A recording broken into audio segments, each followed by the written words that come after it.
My suit hummed a gentle, mechanical rhythm against my ears, pumping my lungs full of recycled hope.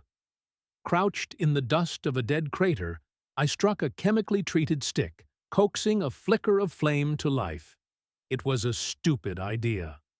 On a moon with half an atmosphere, fire was an inefficient luxury, wasting oxygen I desperately needed.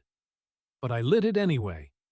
In a universe as cold and indifferent as this one, we cling to primal comforts, like doom scrolling for connection during a blackout, just to feel a pulse in the void. I needed the light.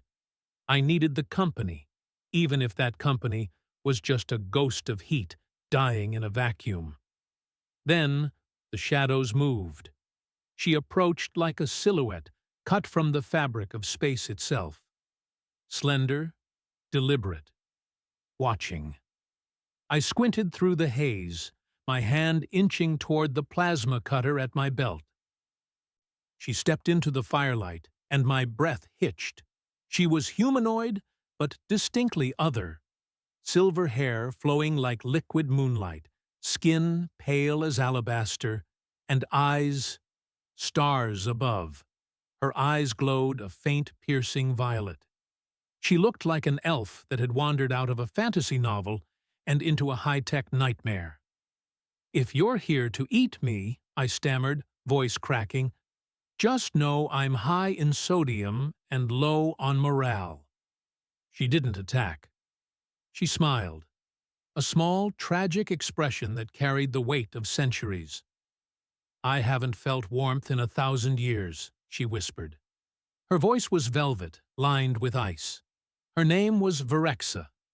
She wasn't a monster, but a Marian, a member of an ancient symbiotic race that fed on psychic connection rather than blood.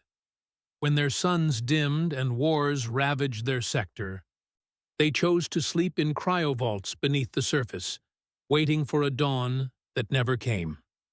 My crash landing had inadvertently triggered a seismic beacon, waking her from a millennium of silence. But the silence didn't last. The following night, the ground beneath us trembled. Virexa's holographic map unfurled, blooming with ominous red pulses deep within the crust. "The vault stirs," she said, tension radiating from her like heat. "Another has awakened." It was Karun.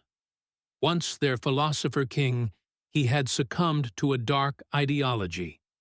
That emotion was a weakness and connection, a disease. He sought to sever the bonds that held their society together, turning their psychic gifts into weapons of isolation. "Great," I muttered, grabbing my gear.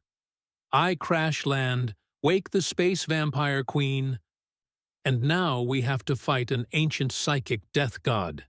In stories like this, the hero usually gets a prophecy. I got a headache and a death wish." We descended into the moon's throat. The architecture was alive, walls of metallic crystal pulsating with bioluminescence that tracked our biosignatures. It felt less like a building and more like the inside of a sleeping giant. "No elevator?" I cracked, masking the terror crawling up my spine. "Nothing says advanced civilization like stairs." We reached the central chamber, a cathedral of mist and spinning spires. Karun waited. He was no projection, but a towering figure of obsidian shadow and malice. "Connection is weakness," his voice thundered, not in the air, but directly inside my skull. It felt like a door being kicked open in my mind. He lunged, unleashing a wave of psychic emptiness that brought me to my knees. I fired my cutter, but the bolt dissipated against his aura. Karun laughed, a sound like a glacier cracking, and reached out to drain the memories from my head. "Eli!" Virexa shouted, her own power flaring like a supernova. "Together!" She reached for me. I didn't think. I grabbed her hand. The world dissolved into light. Suddenly, I wasn't just a stranded human. I was infinite. I felt her memories, suns dying in slow motion, cities of song crumbling to dust, and she felt mine. My mother's hands, the smell of rain on asphalt, the comfort of a bad movie watched a dozen times. It was a raw, unfiltered flood of humanity. "Connection is resistance," Virexa roared. We funneled that shared warmth into the spire. Karun shrieked as the surge of emotion hit him like a physical blow, burning his void. The containment field snapped shut, dragging him screaming back into the dark. Silence returned, heavy and sweet. We limped back to the surface, the adrenaline fading into exhaustion. Back at the campfire, the stars seemed less mocking, the universe a little less vast. We sat close, sipping terrible synthetic tea. "What now?" I asked. Virexa gazed up at the sky. "Now, I decide who I want to be." "Well," I grinned, "there's a derelict station orbiting the next moon. I'm not saying it's a date, but if you come, I'll share the last of my teriyaki nutrient slab, texture variant B." She smiled, and this time it reached those violet eyes. "You do make compelling offers."